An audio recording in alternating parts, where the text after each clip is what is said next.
एक रात जब मैं नशे में धुत होके छोड़ जाने वाले की बेवफाई पर रो रहा था, तब मुझे एक लड़की का मैसेज आया।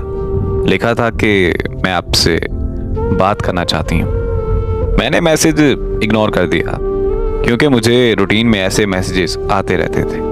मेरा सोशल मीडिया अकाउंट हकीकत में अपनी दर्द पर लिखी दास्तानों से भरा हुआ था, जिसकी वजह से बहुत सारे लोगों के दिलों में मेरे लिए हमदर्दी थी और वो लोग मुझे मैसेजेस करते रहते थे।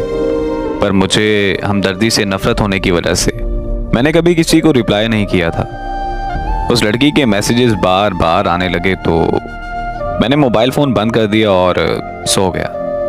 अगले दिन मैं शाम के 7 बजे जब नींद से उठा तो और अपना मोबाइल ऑन किया तो उस लड़की के कोई 200 मैसेजेस आए हुए थे। मुझे बहुत गुस्सा आया। मैंने उसे कॉल मिला दी। उसके कॉल अटेंड करते ही मैंने उसकी खूब इंसल्ट की और कॉल बंद करके उसे ब्लॉक कर दिया। थोड़ी देर में ही मुझे एक और रॉन्ग नंबर से कॉल आ गई। मैंने अटेंड की तो एक लड़की ने मुझे भाई बोलते हुए कहा कि मैं नूर की बहन बात कर रही हूँ। मैंने उससे पूछा कि कौन नूर? वो कहने लगी कि वही नूर जिसने सोशल मीडिया पे आपकी स्टोरी पढ़कर पिछले 7 दिनों से कुछ नहीं खाया। वही नूर जो पिछले 7 दिनों से लगातार रोई जा रही है। वही नूर जो पिछले 7 दिनों से सोई नहीं। वही नूर जिसकी कुछ देर पहले आपने इंसल्ट की है। मैंने इतना सुनते ही कॉल बंद कर दी और वो नंबर भी ब्लॉक कर दिया। रात को जब मैं फिर से नशे में धुत हुआ तो मुझे अजीब ख्याल आने लगे और एक अजीब सी बेचैनी होने लगी कि आखिर ये नूर लड़की है कौन और ऐसा क्यों कर रही है। तजस्सुस इतना बढ़ गया कि मैंने उसे अनब्लॉक किया और कॉल कर दी। कॉल उसकी बहन ने अटेंड की। मेरे हेलो करते ही मुझे कहने लगी कि अगर नूर को कुछ हुआ तो मैं तुम्हें छोड़ूंगी नहीं।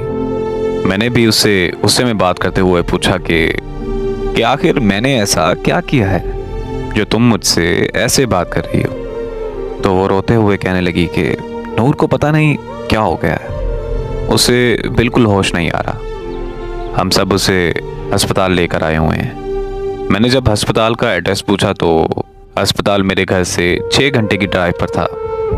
मैंने एक दोस्त को कॉल की कि हमें इस्लामाबाद जाना है। मेरा दोस्त आ गया और हम रात के 2 बजे इस्लामाबाद के लिए निकल पड़े। हम सुबह के 8 बजे इस्लामाबाद के अस्पताल पहुंच गए। वहां पहुंचते ही मेरी मुलाकात नूर की बहन से हुई। उसने बताया कि नूर को 104 पर बुखार है और उसे अभी तक होश नहीं आ रहा। फिर उसकी बहन ने जो मुझे नूर के बारे में बताया वो सुनकर तो मैं अपने होशो हवास खो बैठा था। आखिर ऐसा कैसे मुमकिन हो सकता है। नूर की बहन ने मुझे बताया कि हमारे वालिदैन एक रोड एक्सीडेंट में मारे गए थे। नूर को उनकी मौत का सदमा बहुत गहरा लगा। एक दिन मैं नूर को खाना देने के लिए उसके कमरे में गई और अचानक से नूर मुझ पर चीखने लगी। वो कहने लगी कि यहाँ से चली जाओ और मुझे मारना शुरू कर दिया। मैं और मेरे मामू नूर को अस्पताल ले गए। वहाँ जाकर पता चला कि नूर एक दिमागी मर्ज में मुब्तला है। ये एक ऐसा मर्ज है जिससे इंसानी सोच, एहसासात और मुतासिर होते हैं। पर हमें लगा कि बस ये माँ बाप की मौत का सदमा है और कुछ ही दिनों में नूर बिल्कुल ठीक हो जाएगी। तो हम नूर को घर वापस ले आए, लेकिन नूर की हालत दिन ब दिन बिगड़ने लगी। उसकी हालत इतनी ख़राब हो गई कि नूर खुदकुशी करने की कोशिशें करने लगी। हम नूर को फ़ौरन माहिर नफ्सियात के पास ले गए।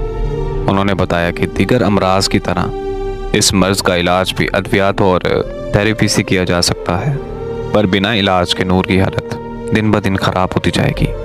अगर मज़ीद देर हो गई तो नूर को पागल खाने भी भेजना पड़ सकता है। तो हमने फ़ौरन नूर का ट्रीटमेंट शुरू करवा दिया। 2 साल के मुश्किल तरीन वक्त के बाद नूर बिल्कुल ठीक होकर खुशहाल ज़िंदगी गुजारने लगी। नूर ने बहुत सारे नावल भी लिखे और शेर व शायरी का शौक़ भी रखती है। पर जब से नूर ने आपकी कहानी पढ़ी है, पर तब से उसको इस दिमागी मर्ज का दोबारा अटैक आने लगा है। नूर की बहन की बात मुकम्मल होते ही मुझे खबर मिली कि नूर को होश आ गया है और उसकी बहन नूर की तरफ भाग गई।